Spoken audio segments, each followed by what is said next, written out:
E aí, espectadores, mais um podcast Escola História, esse é o número 3, e para a conversa de hoje temos como convidado o Rodolfo Fiorucci, que é graduado em História pela Unesp, mestre em História pela Unesp, também é doutor em História pela Universidade Federal de Goiás e professor do Instituto Federal de Jacarezinho. É isso mesmo, Rodolfo? É isso aí, Felipe, certinho. Mais alguma coisa que você queira acrescentar? Sou professor. Acho que a mais importante informação que precisa ser colocada aí é que eu sou professor com muito orgulho e que desempenha essa função com luta e garra todos os dias. Bom, o Rodolfo também, além de professor, é historiador, isso é importante para a conversa de hoje, né? Um historiador ativo, autor de vários artigos e livros, principalmente sobre as décadas de 30 e 40, né? O fascismo, ditaduras no Brasil, relação com a imprensa também. E uma informação importante, o Rodolfo foi meu professor do cursinho, então, em boa medida, ele é um dos grandes responsáveis, um dos grandes culpados por eu estar aqui nesse momento, falando de história com o público, né? Me influenciou a prestar história naquela época em que eu estava no terceiro colegial. É um grande professor, Rodolfo. E aí, Moisés, dá o seu salve aí pra galera. Salve, moçada. Prazer aqui em ter o Rodolfo na nossa bancada de discussão. Vamos discutir um tema importante, a questão da regulamentação da profissão de historiador, o papel do historiador na sociedade e o papel que a história exerce também na sociedade. Já pode mandar a primeira pergunta aí, Moisés. Então, Rodolfo, eu tenho uma questão. Em relação à regulamentação do historiador, eu vejo toda uma alegria dos historiadores em relação à regulamentação, mas em relação à aplicação prática dela, qual é o impacto que isso pode... Qual o impacto da aplicação da profissão do historiador? Vamos lá, Moisés. Como toda lei, né, como todas as regulamentações de profissões anteriores, eu acredito que o impacto imediato ele não se faz sentir, porque é um processo agora de estabilização, né, de absorção dessa regulamentação da profissão historiador, para que comecem a refletir as consequências desse avanço, na minha análise, para a nossa profissão, para a profissão de historiador, porque era uma das poucas profissões ainda, inclusive de áreas muito correlatas à história, que não existia uma regulamentação, né? Por exemplo, se a gente olha para a profissão que também está ligada à docência, como o químico, biólogo, a economia, a geografia, o arquivista, o sociólogo, o museólogo, todas essas habilitações existem uma regulamentação profissional, ao passo que o do historiador não tinha, né? Então eu vejo como um avanço e nós sentiremos os impactos disso ao longo do tempo, não de forma imediata. A pandemia até complicou qualquer possibilidade de impacto imediato e até de curto prazo, né, ou médio prazo, acabou com qualquer possibilidade, né, Rodolfo? Mas eu vejo assim. Mas eu queria saber, assim, da sua expectativa. Você crê em que esses historiadores, essas vagas serão criadas, digamos assim, na esfera pública ou vai abrir o setor, vai abrir um certo mercado privado, ainda que ligado também a instituições públicas? Qual que é a sua expectativa? Bom, eu imagino que vai abrir tanto no público quanto no privado, né, Felipe? Porque se a gente olha, por exemplo, outras profissões que existem conselhos ou regulamentações, como na área da engenharia, da medicina, enfim, as determinações, né, do ofício de cada profissão que vão ali direcionar as instituições a adquirir ou não um profissional de cada área. Então, acredito que, por exemplo, vai ser muito importante para os concursos públicos, né? Muitas áreas hoje do serviço público acabam não abrindo concurso para historiador, tirando o professor de história, né? Eu digo para historiador porque não existe uma regulamentação que é algo exigido para que haja concurso. Então, imagino que para trabalhar em museu, em arquivo, em instituições das mais diversas, como historiador e não como professor, eu acredito que vai ser muito importante. E à medida que o Estado, né, ele se torna referência do setor privado também para expansão das profissões e dos ofícios, eu acredito que também com a regulamentação e com as exigências e controle e fiscalização dos órgãos de classe, né, o setor privado acabará adotando também o historiador como uma profissão específica e regulamentada para fazer parte de suas instituições. Então, eu creio que há, sim, um lado positivo, aliás, o maior lado é positivo. O que nós não podemos nos deixar seduzir é por esse lado muito controlador que alguns conselhos têm, como é muito comum na medicina, na engenharia, né? No próprio CRQ, há um controle muito rígido sobre o ofício desses profissionais, o que, obviamente, na área da história, dada a complexidade, a subjetividade, o trabalho com análise, né, com fonte histórica, com imprensa, enfim, a gente não pode ter essas amarras, porque isso limitaria sobremaneira o ofício e a própria ciência. Mas eu acredito que não é essa função, nunca foi. Inclusive, os debates que foram realizados ali no Congresso, no Senado e na Câmara, né, sobre a regulamentação do nosso ofício, ele sempre foi colocado com muito cuidado pelos defensores, mostrando que a ideia não era jamais criar procedimentos e limites para o trabalho intelectual e prático do historiador, né? É só a gente ver, por exemplo, que os sociólogos e os geógrafos há muito tempo já têm suas profissões regulamentadas e isso não impediu de maneira nenhuma que eles exercessem a profissão com a liberdade necessária para essas áreas que são do pensamento, basicamente.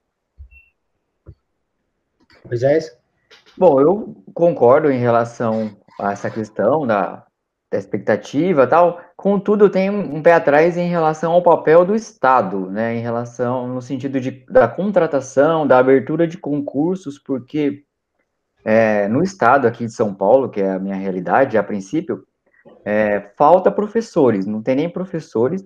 Além disso, a gente pensar que nas escolas tem biblioteca, mas não tem bibliotecário, também isso é um espaço a ser preenchido. Então, se existisse uma abertura de concursos para bibliotecários, iria faltar bibliotecário para preencher o número de escolas que não tem esse tipo profissional. Então, em relação à minha expectativa com a regulamentação, ela é relativa, porque eu não vejo muita espaço no sentido do historiador em relação às instituições buscarem ele. Então, no caso, como a gente até conversou, né, Felipe, a ideia é o historiador buscar as instituições, cavar um espaço público maior, né, ele se colocar como um ator público das discussões, e aí sim se inserir, abrir vagas para a atuação dele. Essa é a minha opinião. Não sou contra a regulamentação, mas assim, em relação às expectativas, eu acho que é interessante o historiador buscar mais o espaço dele. Nesse sentido, Moisés, de buscar espaço, né? Mas a regulamentação também é importante porque, por exemplo, né, agora com essa regulamentação, a gente pode, por exemplo, oferecer um serviço numa prefeitura. Vamos pensar em prefeitura de cidade pequena, que não tem profissionais, né, especializados, não tem cacife para montar uma instituição que tenha lá convênio com uma Unesp da vida, que tenha lá um pesquisador que vai se associar, ela não tem esse tipo de tamanho para conseguir compor um corpo técnico até então. Vamos pensar nas instituições grandes, Museu Nacional, Museu da USP, né, o MASP, enfim, qualquer instituição grande, ela já tinha esse serviço do historiador sendo oferecido, e dos maiores do Brasil, inclusive, dos melhores, né? Essas instituições grandes não vão ser, digamos, beneficiadas por isso. Até talvez por isso tenha gerado um certo desdém de pessoas aí da elite intelectual, até de grandes historiadores, né? Vendo essa questão como uma questão menor.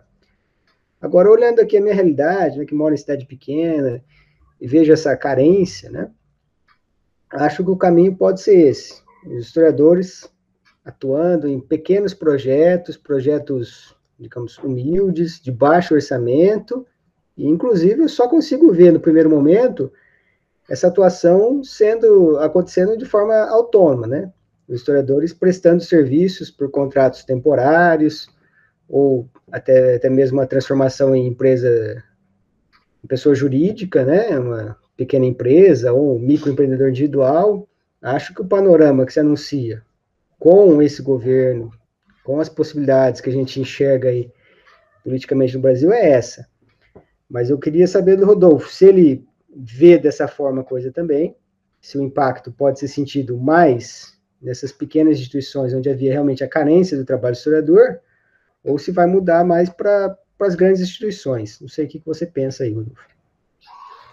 Eu vejo que o Moisés tem razão, né, em determinados aspectos, porque não se trata de fato do que vai acontecer ou não com a regulamentação. Nós precisamos colocar no tempo, né, no contexto, na temporalidade específica, para tentar compreender o que vai gerar de impacto essa nova legislação aí, né? Por óbvio, tudo depende de uma visão de Estado, de visão de mundo, de que tipo de estudo se quer realizar e de que tipo de país se quer construir. Nessa perspectiva, eu vou ao encontro das ideias mesmo do Moisés. Nesse primeiro momento vai ser mais difícil, né? Até porque nós temos uma organização de Estado hoje que minora, né, a importância das ciências humanas na construção de um país e das ciências no geral também. Então, obviamente, nesse primeiro momento, até pelo ataque veemente à coisa pública, não será fácil a inserção desses profissionais de história em várias regiões e cidades, prefeituras ou instituições, tá? Mas a gente tem que colocar isso em perspectiva histórica, né? Esse governo que está aí, essas tendências que aí estão, elas, em determinado momento, elas se arrefecem ou desaparecem.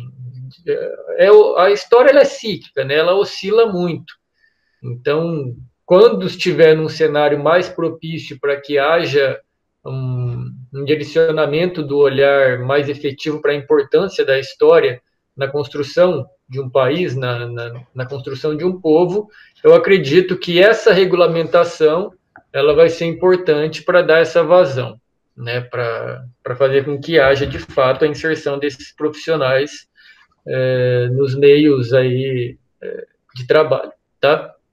É claro que a gente olha, por exemplo, hoje você pega assistente social, você pega sociólogo, antropólogo, todos esses profissionais, eles encontram dificuldade de inserção mesmo, porque é uma forma de construção do Estado brasileiro que se molda dessa maneira nos últimos tempos, né? Mas a regulamentação, ela dá, no mínimo, entre coisas boas e ruins, a possibilidade das associações, organizações representantes de classe, de começarem a exigir, forçar e agir politicamente na criação de políticas públicas para o ofício do historiador. O que sem a regulamentação nem existia a possibilidade de acontecer, já que, como você não tem uma profissão regulamentada, você não pode exigir política pública no sentido de inserção desses profissionais no meio. Então, eu acredito que, no geral, a regulamentação ela traz coisas muito positivas para nós historiadores, né? Embora eu concorde com o Moisés e com você, Felipe, de que essa inserção não será fácil e, num primeiro momento, teremos que ir atrás mesmo e garimpar esse espaço no meio profissional. Nesse sentido, Rodolfo, da relação, agora eu queria chamar mais atenção para a relação com o público, né? Porque, por exemplo, a gente falou aqui no exemplo do químico. Lógico, a gente não sabe com minúcias o que o químico faz, mas a gente sabe que o cara assina lá um laudo de química dizendo, ó, você não pode, sei lá, guardar nitrato de potássio com qualquer outra coisa junto, porque vai explodir, né? Você não pode misturar amoníaco com outra coisa lá no shampoo, porque vai dar merda. Enfim, tem essa responsabilidade direta e mais prática do que o nosso caso do historiador.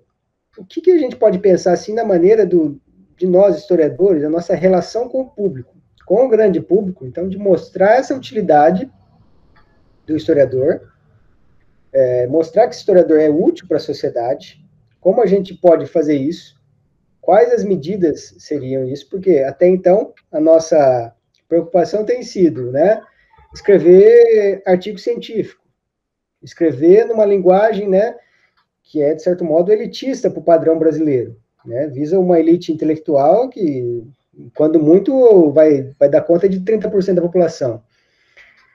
Então, como a gente estabelecer essa relação com o público, mostrar a importância da história, né, quais os caminhos para pensar isso, e, principalmente, né, a pergunta não é só para hoje, mas com esse tipo de choque político que está estabelecido no país, quais os panoramas que você vê pela frente aí?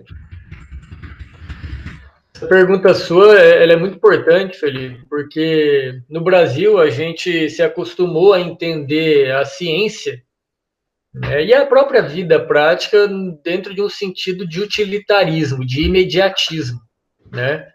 Então, por exemplo, quando você coloca o ofício do químico em saber um regramento ali meramente técnico, que você não mistura isso com isso se não explode, isso, na perspectiva educacional e científica que nós temos no senso comum do brasileiro, é algo muito mais importante do que você fazer discussões e construções históricas para a compreensão de um dado contexto, de uma dada sociabilidade, de condições econômicas do período, né?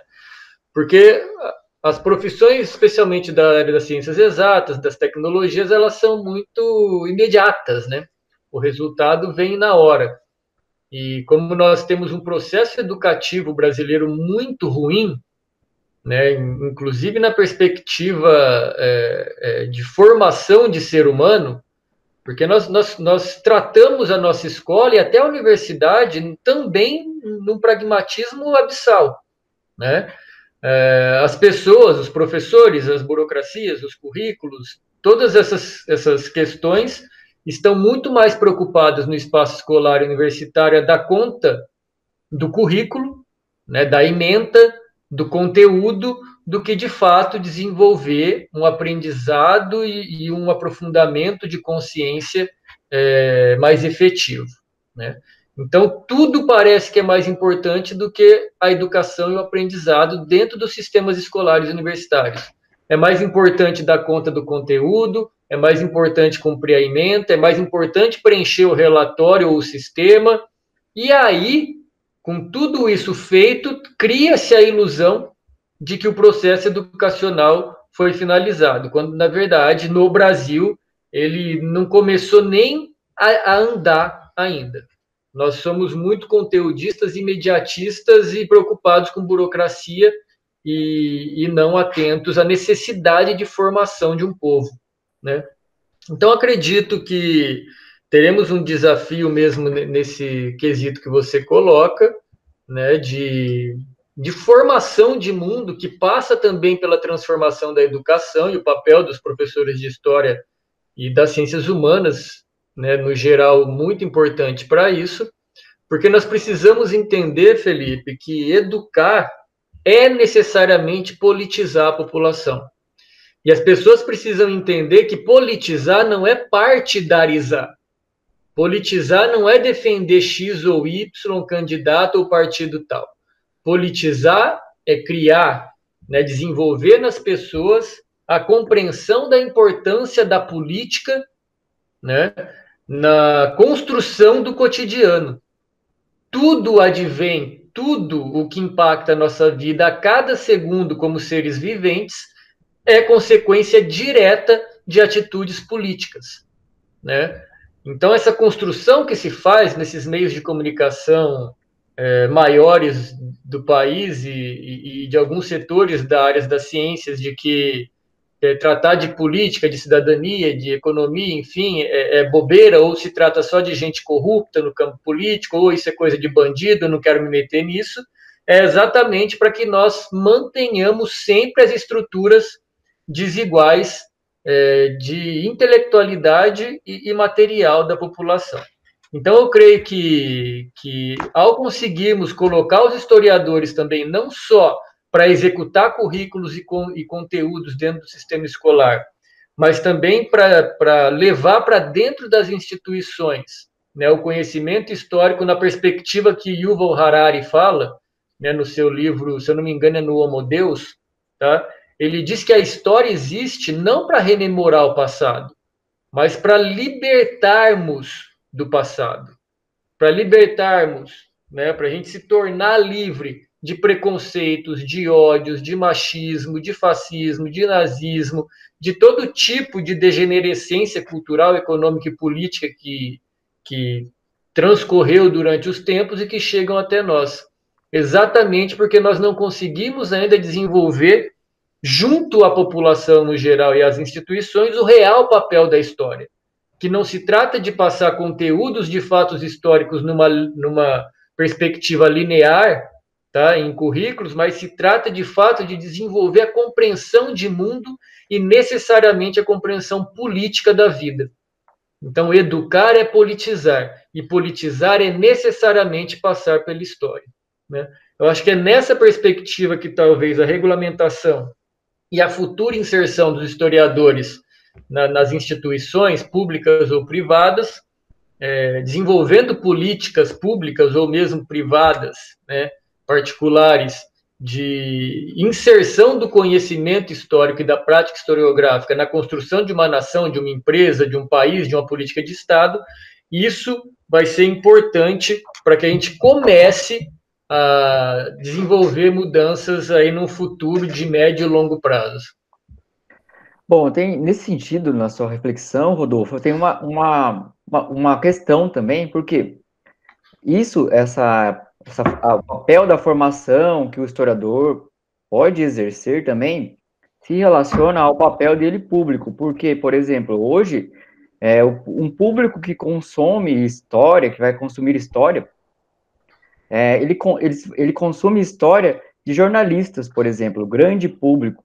Nesse sentido, como a gente poderia resolver isso, né? Qual o papel do historiador nesse sentido de suprir as demandas que o público quer? O público tem interesse de entender história, mas, como o Felipe falou, o historiador ele acaba escrevendo para um público restrito. A gente teria que redirecionar a nossa escrita para um público mais amplo. Queria saber a sua opinião sobre isso. Essa é uma questão, né, Moisés, histórica, né? Acho que não só da história, mas das outras ciências também, de que nós não dialogamos com a população. Nós dialogamos com os pares, basicamente, né? Assim como a física, a química, a medicina, a geografia, com raríssimas exceções. E aí nós vemos, igual você disse, por exemplo, jornalistas que acabam vendendo, né, muito mais livros e levando essas questões históricas para a população de uma maneira muito mais ampla do que nós mesmos. Mas aí a gente tem que entender que nós temos uma formação academicista. O que eu recupero, o que eu acabei de falar sobre essa lógica de emendas de conteúdo que existe na universidade ou na escola, que é muito burocrática, né? A ciência, a questão mais importante que ela pode nos dar é que ela chegue na população, que ela se torne natural e comum na vida da população as questões científicas que levam todo dia cada um a evoluir e se colocar melhor no mundo. A história ainda não conseguiu superar esses obstáculos academicistas que você coloca, né? Assim como qualquer ciência, porque nós sofremos de uma desigualdade cognitiva brutal, né? Por mais que a gente conseguisse vender livros, continuaríamos vendendo livros para uma classe média intelectualizada, né? Que é a que consome também esses livros desses jornalistas. Se a gente for pensar na população real brasileira, né? E nós sabemos que 80% da população brasileira é composta de pobres para baixo, né? Nós temos aí 20% de classe média e 0,5% de elite mesmo. Então, esse público dos 80%, que deveria ser, de fato, o foco das políticas públicas e da ciência. Só que nós não conseguimos atingir esse público exatamente porque nós nunca desenvolvemos educação nesse país. A educação para essa população pobre é uma educação pragmática, para aprender basicamente a escrever o nome, assinar e ler ali coisas simples e fazer contas simples também para trabalhar atrás de um balcão ou algo parecido. É só a gente ver, por exemplo, que as escolas brasileiras, no geral, metade do currículo dela, da carga horária semanal para crianças e adolescentes, é de matemática e português. Como se isso fosse, de fato, resolver o problema educacional brasileiro. E nós pegamos testes internacionais, por mais contestáveis que sejam, eles demonstram, ano após ano, que o Brasil só piora em matemática e português. Aliás, o último PISA demonstrou que apenas 9% dos jovens que saíram do ensino médio brasileiro em 2018 adquiriram o conhecimento mínimo de matemática. 9%. Então, isso revela claramente que há uma política pública de drenar recurso do Estado para algo que não funciona. Exatamente porque nós tratamos a educação de uma maneira totalmente equivocada. Claro que nós sabemos que isso não é inocente, como dizia o Darcy Ribeiro. Não é inocente esse tratamento que se dá à educação. Mas eu acredito, por exemplo, que nós conseguiremos, e só assim conseguiremos, levar o conhecimento histórico para as pessoas, hoje, particularmente, com isso que vocês fazem, você e o Felipe.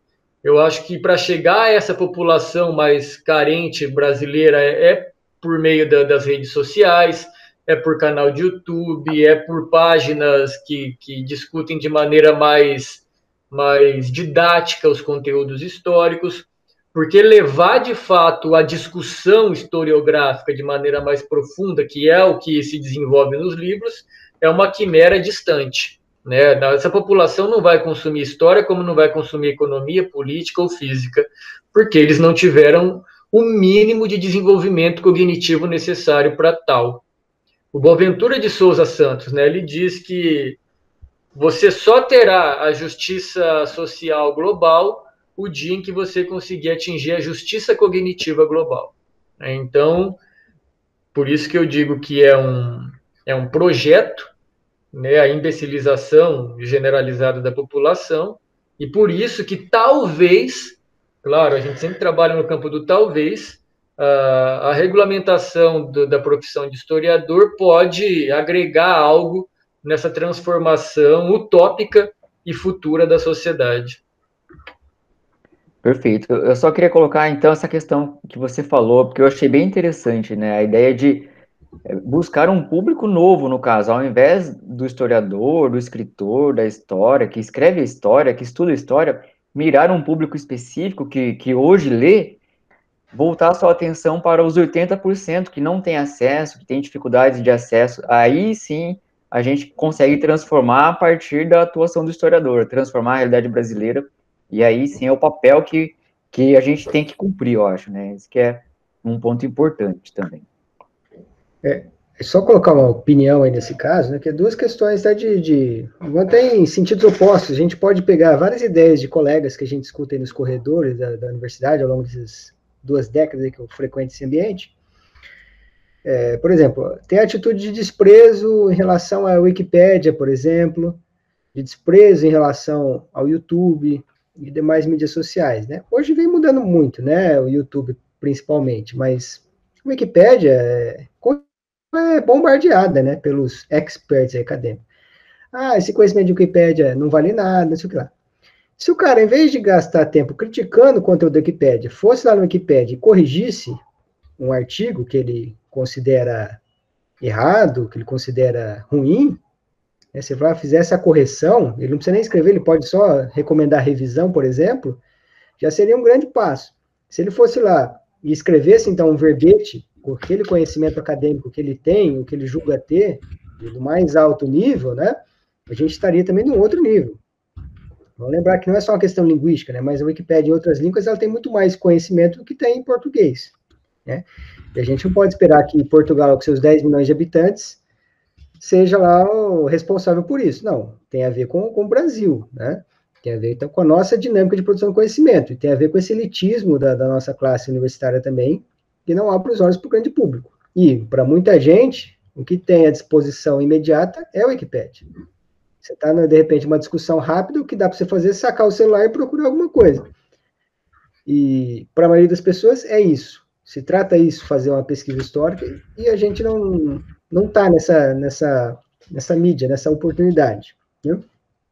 Então, por outro lado, a gente também não cansa de ouvir colegas, desde muito tempo, questionando a qualidade da mídia, por exemplo, da Globo, ou do jornalismo da Globo, jornalismo da Veja, coisas desse tipo.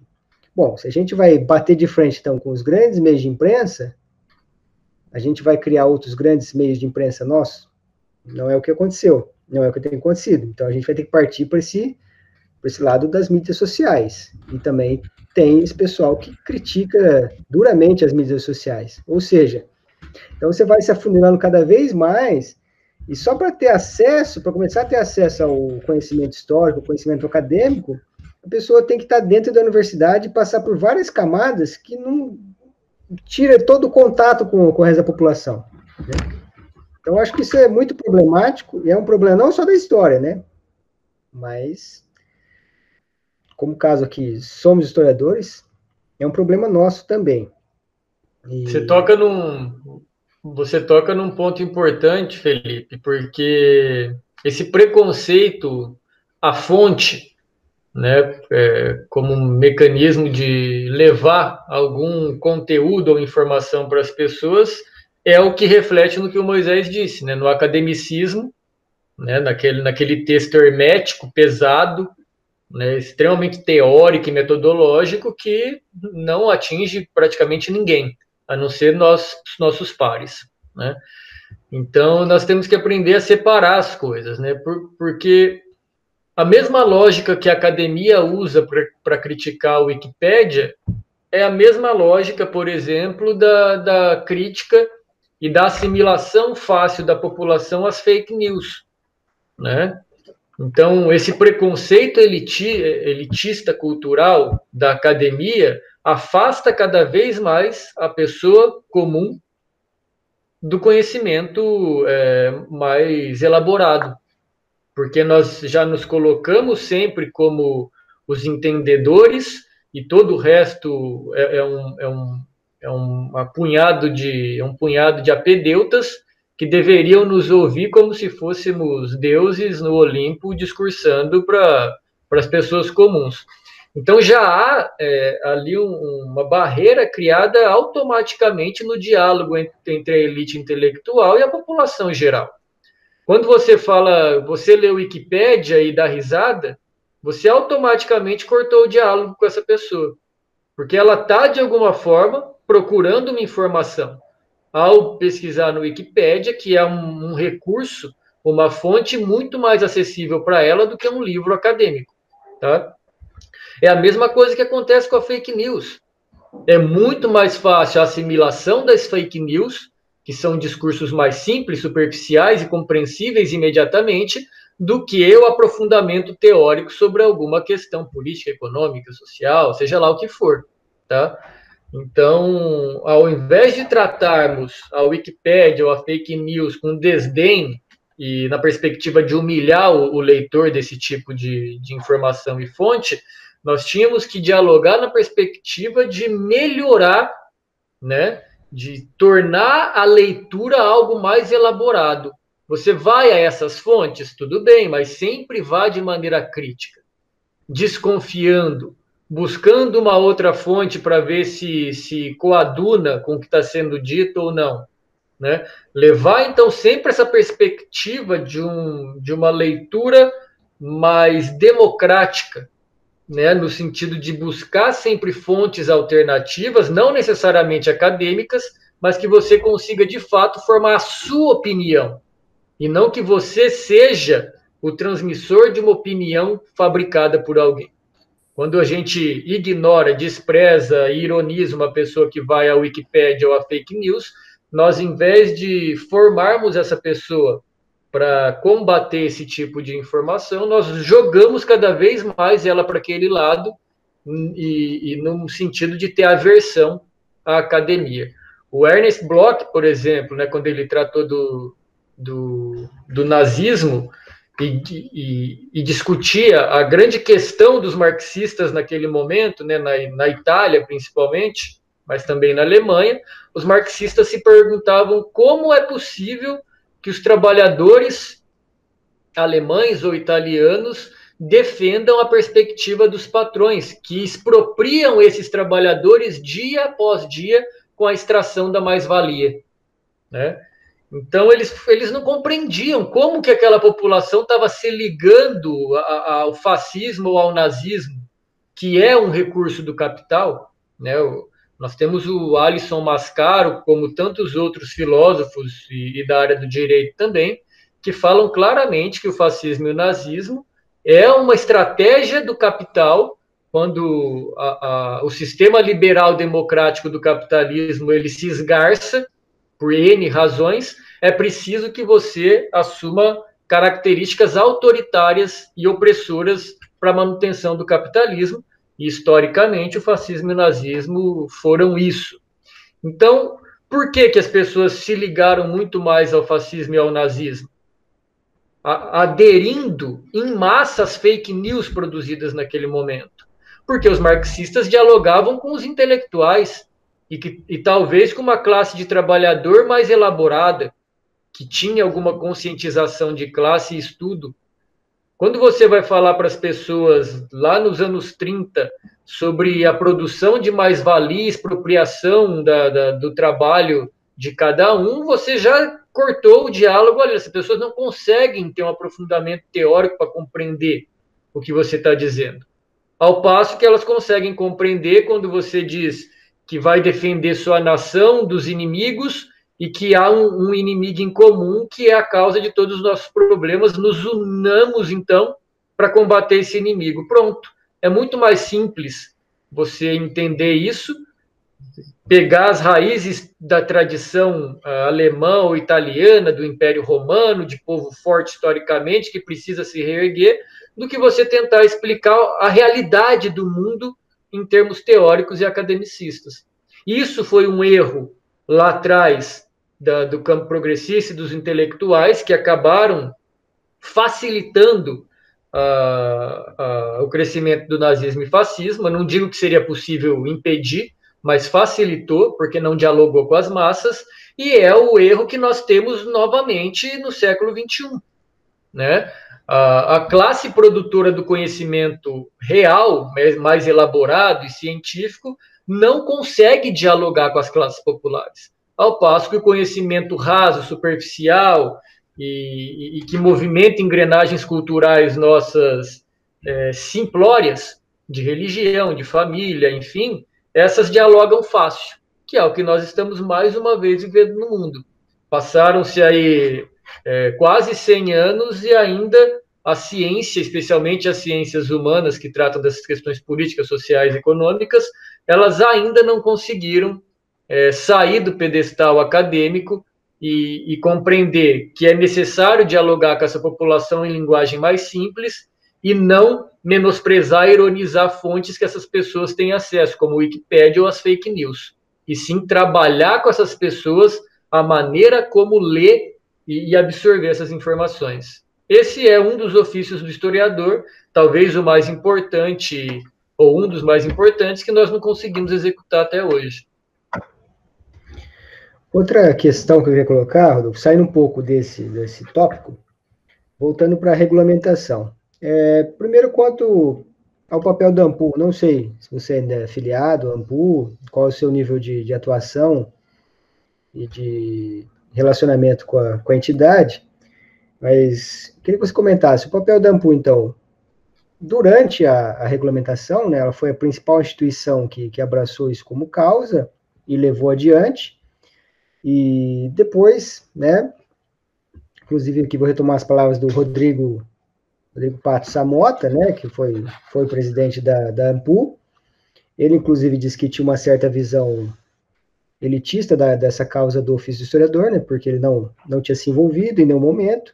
Quando ele assumiu a direção, então, da entidade, ele viu que era uma causa que era justa, que era válida, que faria diferença principalmente para quem estava fora da universidade, né, principalmente para os bacharéis. Então, ele disse que mudou essa visão, e a Ampul já se posicionou, né, dizendo que é contra qualquer forma de criação de um conselho e que ela não se prestará em nenhum momento, em nenhuma opção, a ser uma espécie de conselho, ou seja, de vigia aí, é uma entidade mãe dos historiadores. Papel que, até então, ela exerceu ao ser a principal, né, digamos, apoiadora dessa causa. Então, eu queria saber o que você vê dessas duas questões aí e quais os perigos, né, mas também as vantagens de estabelecer um conselho nos moldes da OAB, por exemplo, ou coisas desse tipo. Eu entendo que a Ampul, né, como a maior associação de representação dos professores de história e também do historiador, ela tem uma postura correta nesse caso, Felipe, porque eu entendo os conselhos como mecanismos de cerceamento da atuação dos profissionais, né? Normalmente esses conselhos se tornam conselhos elitistas, né, de cargos mesmo, de se tornar notório publicamente, tá, os seus líderes e presidentes. Então, realmente, esses conselhos não podem existir para regulamentar, né, ou regrar o ofício do historiador. Nós já temos mecanismos de validar ou não a atuação do historiador, que são as próprias universidades e os pares em bancas, enfim, avaliações, os conselhos científicos de revista, que vão avaliar e ver se aquele trabalho está metodologicamente e teoricamente alinhado ao que se espera de um trabalho de qualidade do historiador. Então, realmente, não cabe um conselho, no caso, porque esses conselhos, eles correm o risco de se tornarem bastante autoritários quando se fortificam. É só a gente ver o CREA, né, o de medicina e outros tantos conselhos por aí, tá? E eu não vejo que a Ampul ela exerce esse papel de conselho, né, dentro da perspectiva de conselhos regionais de uma profissão. Eu vejo que a Ampul ela acaba agregando ali como uma associação muito mais acadêmica, né, de divulgação e organização de eventos científicos e também, claro, de produção de notoriedade para algumas figuras, né? Acaba sendo, sim, um poder simbólico, um capital simbólico muito grande para quem se envolve e está ali no entorno da Ampul, mas é um capital simbólico que se exerce entre os pares e sem hierarquia, eu diria. Não é porque alguém está na Ampul que ele vai te dar uma punição, por exemplo, né? Como um conselho pode fazer. Um conselho pode te dar uma punição, caçar seu registro, enfim, a Ampul não pode, nunca fez isso, né? Ela acaba sendo, sim, uma entidade de classe, né? E de criação de hierarquia simbólica e intelectual dentro da nossa classe, mas ela não atua como conselho, não, na minha análise, né? No sentido de conselho regional de profissão. Bom, eu vou fazer uma questão aqui, fugindo um pouco do roteiro, Rodolfo, porque recentemente você foi notificado pelo Ministério Público do Paraná após fazer uma postagem crítica em relação ao governo Bolsonaro e ao ministro da Educação na época, o Abraham Weintraub. Gostaria que você comentasse isso. Isso é só mais um episódio, né, Moisés, desse patrulhamento ideológico que o país está vivendo já há alguns anos, né, desde ali de 2014 e se intensificando com a passagem do tempo. Eu acho que esse foi só mais um episódio dessas perseguições que são diárias, né, no país. A gente vê todo dia, em todos os lugares possíveis, alguém sendo perseguido ideologicamente por essas instituições governamentais. Ali foi uma crítica mesmo que eu fiz ao presidente e ao ministro, né, pela atuação risível de ambos, né, dentro da governança do Estado, cada um em sua função. É uma coisa toda trabalhoada, né, sem nenhum sentido. Não há projeto nesse governo, não há nada. Né? Eles foram eleitos sem projeto, eles foram eleitos com base no que a gente acabou de discutir, que são as fake news, em senso comum, em produção de inimigo e ódio, que foi basicamente a tática do fascismo e do nazismo, que é, né, o capataz do grande capital. Ele está sempre ali na antessala do autoritarismo, o fascismo e o nazismo, esperando para ser acionado para proteger o grande capital. Foi o que nós passamos no último momento, aí, né, nos últimos 8, 6 anos no Brasil. Né, uma crise de dimensão internacional do capital, que estourou em 2008 nos Estados Unidos, e isso gerou um efeito dominó, que obviamente chegou no Brasil em algum momento, né, e o império ele começa a buscar, fora de seus muros, os recursos necessários para se reerguer economicamente. E é aí que ele precisa começar a movimentar as velhas engrenagens de produção de golpes de Estado, que nós conhecemos como historiadores muito bem. Né? Lá no Oriente Médio, nos países produtores de petróleo, a gente viu, por exemplo, a Primavera Árabe, depois de 2008, né? Sempre com aquele discurso muito comum, mas que é de fácil assimilação, de proteção da democracia, que esses países são países terroristas. Nós temos uma imprensa de latrina, né? Uma imprensa que é o cão de guarda do grande capital também, que só passa as informações que são interessantes para os bancos e para o mercado financeiro. Nós nunca veremos, por exemplo, Moisés, a Globo, a Folha de São Paulo, ou essas grandes organizações de imprensa no Brasil, de fato explicar para a população onde está o real problema. Nós nunca veremos esses meios de comunicação dizer que a corrupção de Estado é um grão de areia dentro da corrupção do sistema privado. Nós nunca veremos eles dizerem que a corrupção que ocorre no Estado sempre e necessariamente precisa do agente corruptor privado. Não se faz corrupção do Estado com o Estado, sempre é corrupção usando o Estado para beneficiar entidades privadas. Então, isso nunca vai ser explicado. Nunca vai ser explicado o dreno de recurso público, né, de recurso público das pessoas, das empresas pequenas e médias, que vai tudo para o sistema financeiro no Brasil. Na política de pagamento de juros, rolagem de dívida e dos juros extorsivos que são praticados só no Brasil e em nenhum outro lugar do planeta. Por que nós nunca veremos isso? Porque os grandes financiadores e patrocinadores desses meios de comunicação são exatamente os grandes bancos e o sistema financeiro e as grandes empresas. Então, obviamente, esses meios de comunicação, eles dão voz aos interesses de classe, e basicamente da classe elitista brasileira, formando um senso comum de que a corrupção e a política é algo nojento e não aplicável às pessoas de bem que têm Deus no coração. Essas pessoas se afastam, então, do debate político, condenam eternamente quem lida com política e quem critica esses meios de exploração da população, porque o senso comum, né, espalhado por esses meios de comunicação e até mesmo por intelectuais de renome, diz que o problema é o partido X, a pessoa X, e que nós precisamos tirá-los, afastá-los do poder, seja o recurso necessário que for. Como o nazismo agia, enfim. Né? Então, eu só fui vítima de algo parecido na denúncia, mas o que mais me preocupou e que me entristeceu nesse episódio não foi nem a denúncia, que era esperada até e é comum acontecer.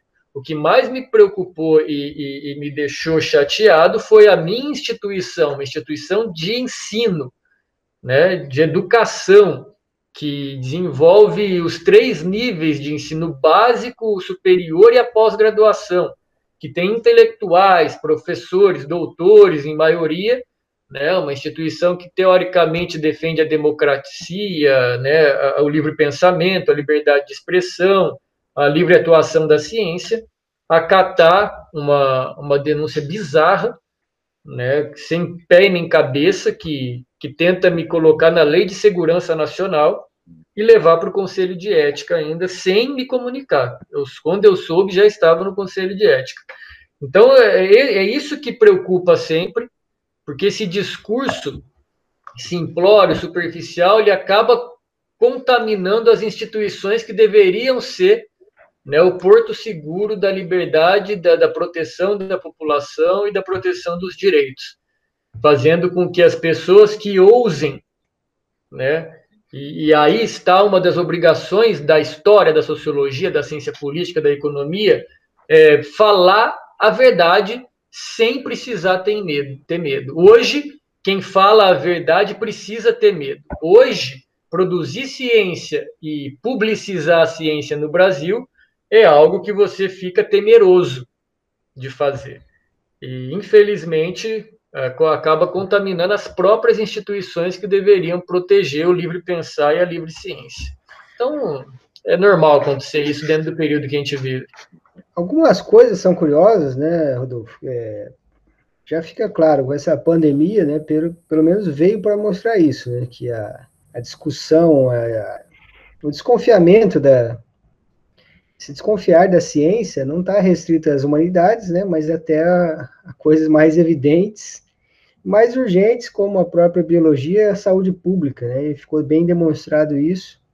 Então, nesse caso aí, a imprensa agiu bem, explicitou bem o absurdo que a gente vive nesse momento.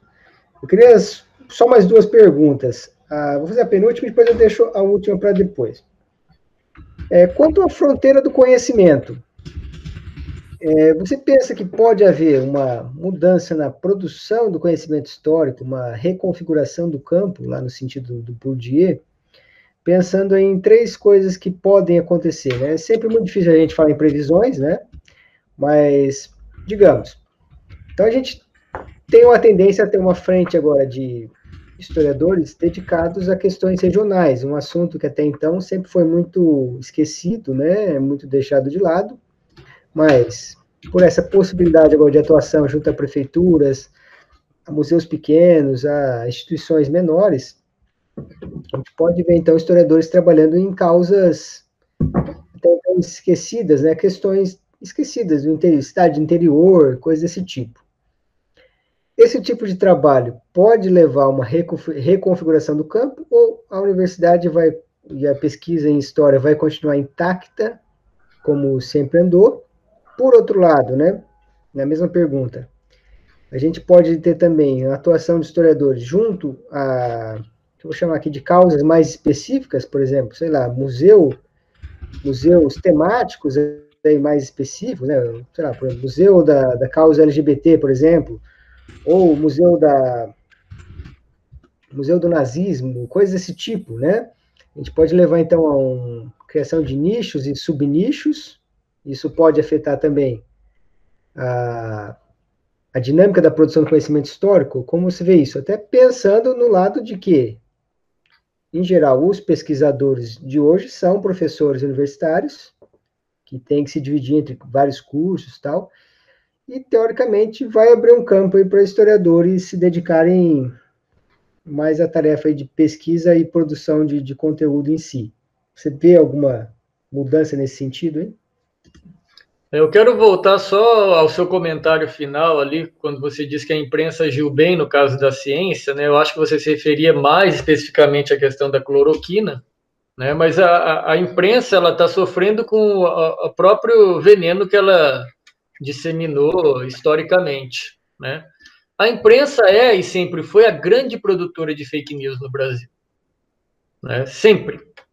A imprensa sempre produziu fake news, historicamente. A gente consegue encontrar para nós, né, eu que sou um historiador da imprensa, sempre trabalhei com a imprensa, você olha aquilo historicamente, a produção dos jornais, revistas, enfim, você vê que aquilo sempre foi a grande produção de fake news.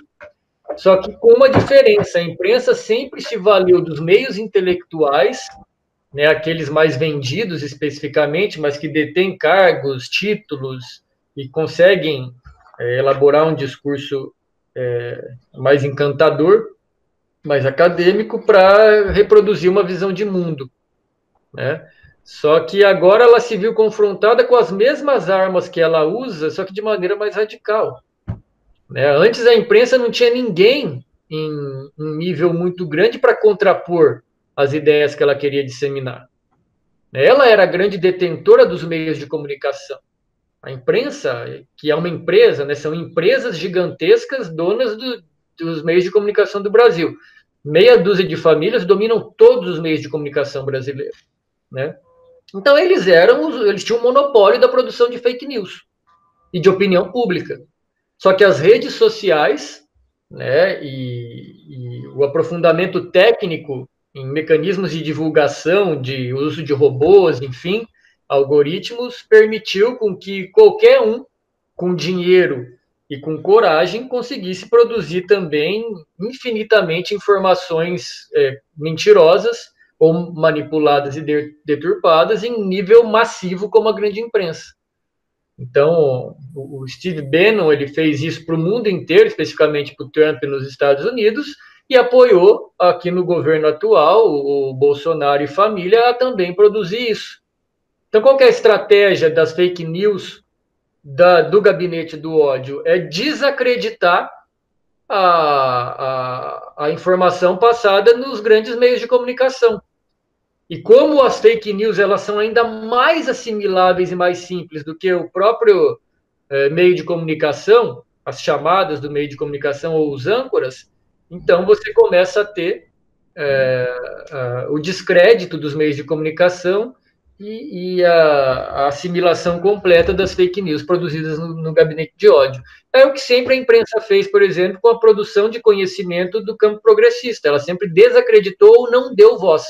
Ela ignorou e apagou aquilo historicamente, produzindo só uma visão. Hoje as fake news do gabinete do ódio, dessa extrema-direita internacional e nacional, eles fazem a mesma coisa. Eles atacam veementemente a imprensa, quando interessa, em questões ideológicas, basicamente, tá? E desacreditam essa imprensa o tempo todo. Então as pessoas passam a acreditar nas fake news. Então, esse é um processo histórico que ainda a gente vai ver para onde vai descambar. E sobre a questão da reconfiguração do conhecimento e da produção histórica, eu acho que ela é viva, né? O conhecimento e a ciência são vivos. Ela sempre está aberta a fissuras e modificações. O próprio Thomas Kuhn, né, no livro, acho que é o mais famoso dele, que é a Estrutura das Revoluções Científicas, um historiador da ciência, ele diz lá que a ciência ela é paradigmática até o momento que se encontra uma fissura do paradigma. E o paradigma muda, se transforma. Eu acho que a história ela se transformou muito durante o tempo, ela vem de uma história positivista, né, muito ortodoxa, e vem mudando, indo para a história econômica, para a história cultural, para o imaginário coletivo, para as religiões, enfim, né, para aquela linha que vai dar voz, ou melhor, né, dar vazão à voz dos excluídos da história. Então, ela vem mudando à medida que se torna necessário e que evolui como campo científico. E eu acho que essa mudança ela pode sim se refletir na vida prática, né, como se criar nichos, como você disse, Felipe, de museus ou instituições, ou seja lá o que for, que vai criar ambientes mais delimitados ou temáticos para que quem se interesse por aquilo consuma aquele tipo de conhecimento, que eu acho que é bom. Eu acho que um dos grandes problemas da produção científica, e entre elas a historiográfica, é que a gente não consegue, Felipe, e isso vale também para a docência depois da história. Nós não conseguimos fazer com que os temas do dia a dia eles sejam pensados historicamente ou cientificamente. Nós não conseguimos fazer sentido aquele tipo de conhecimento para a vida imediata da pessoa. Essa é a grande mudança que precisa ser feita no campo científico geral e na historiografia especificamente. Quando vamos tratar de história, nós não precisamos nos fixar lá atrás e fazer um discurso linear sobre fatos passados. Nós temos que partir sempre, claro que isso na teoria já é dito, mas nós temos que executar isso. Partir do presente das questões reais do dia a dia e buscar a história para se fazer compreender cada contexto. Se buscar a história, por exemplo, para fazer as pessoas entenderem por que elas moram na favela, por que as políticas públicas não funcionam, como historicamente isso se construiu, quem está dentro do Congresso desde sempre, como que funciona o voto no Brasil, o que é uma república. Então, nós temos que usar o conhecimento histórico para dirimir um problema atual, e não o contrário. Não tentar compreender o passado pelo passado, como na prática acaba sendo feito. O passado ele tem que servir, como eu disse, para nos dar luz, para nos livrar dele, e não apenas para ser rememorado. E falar, ó, foi ali naquele momento, especialmente na era digital. Como nós vamos nos comunicar com essa população mais simples e essa juventude mais simples que já nasceu na era digital, que já nasceu na era de 150 caracteres no máximo do Twitter que você pode digitar.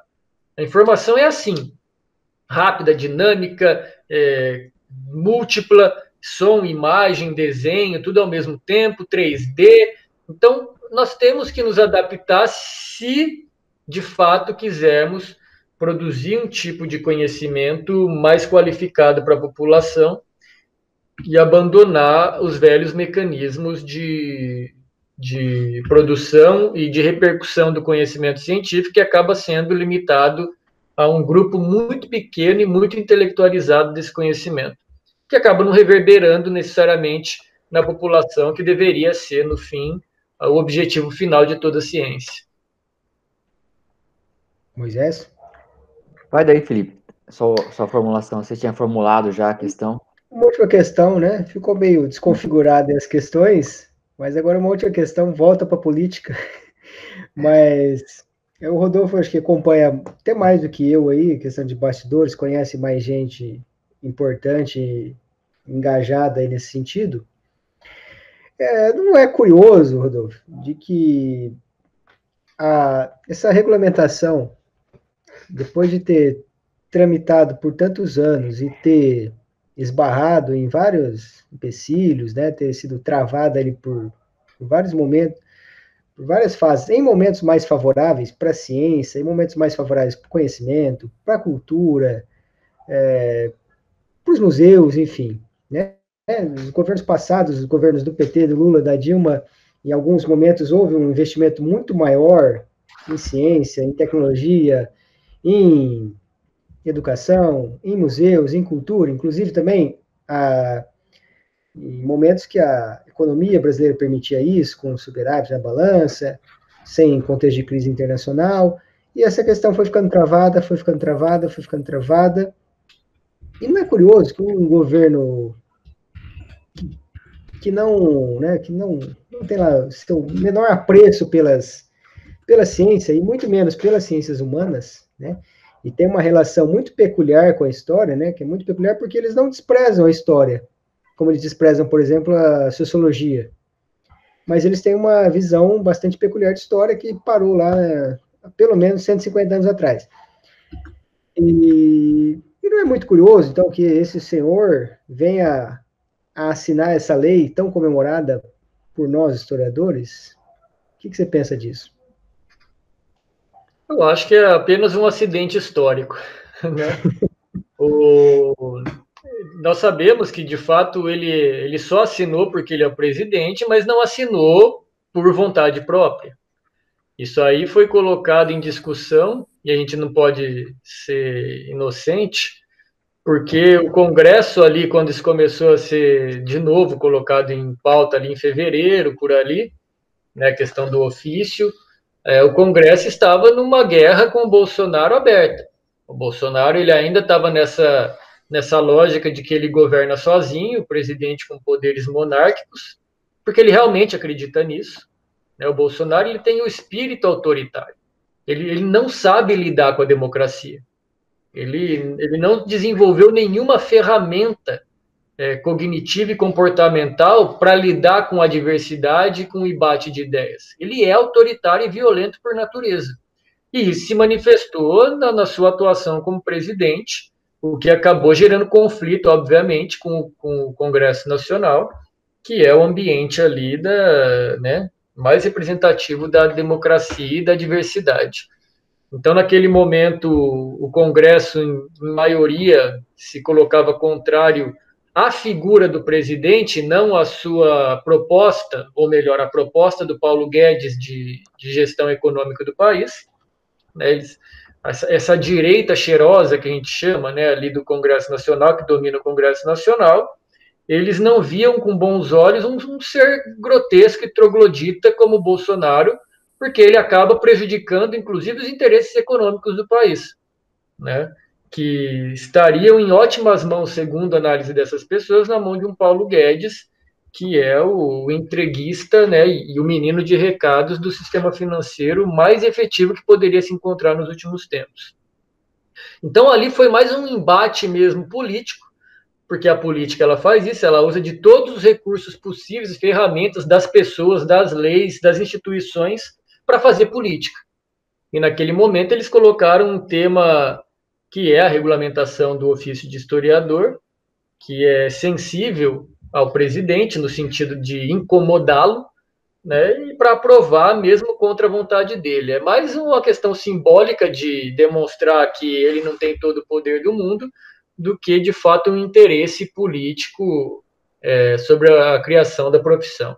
Esse Congresso que está aí não tem o menor interesse em produzir regulamentação para o ofício do historiador, né, porque eles realmente não estão nem aí, não se trata nem só de oposição ao conhecimento histórico, eles estão nem aí para isso.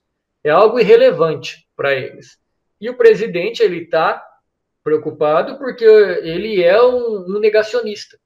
E a história científica, acadêmica, ela demonstra e esclarece o tempo todo que as concepções de mundo que o Bolsonaro e seus asseclas têm são concepções totalmente equivocadas, sem nenhum sentido histórico e científico, e que só poderia ser criado em campos inférteis cerebrais como é o dele. Né? Então, é por isso que houve ali aquele embate político para fazê-lo assinar uma regulamentação dessa, que na prática não interessava a ninguém, tirando nós historiadores. Moisés, quer complementar daí? Não, a princípio não. Eu gostaria de agradecer a discussão, foi muito boa mesmo. Eu acredito que a gente avançou bastante na discussão sobre o papel do historiador, a regulamentação da profissão. Foi uma discussão importante nesse momento até. Bom, eu quero agradecer mais uma vez o Rodolfo pela disponibilidade em ceder o seu tempo para a gente. Eu agradeço o Moisés pela participação também. Lembrando que o Escola História nasce aqui então como um podcast, vai os cortes em vídeo para o Instagram e YouTube, né? E você pode acessar o site escolahistoria.com. Encerramos por aqui. Salve a todos e até mais.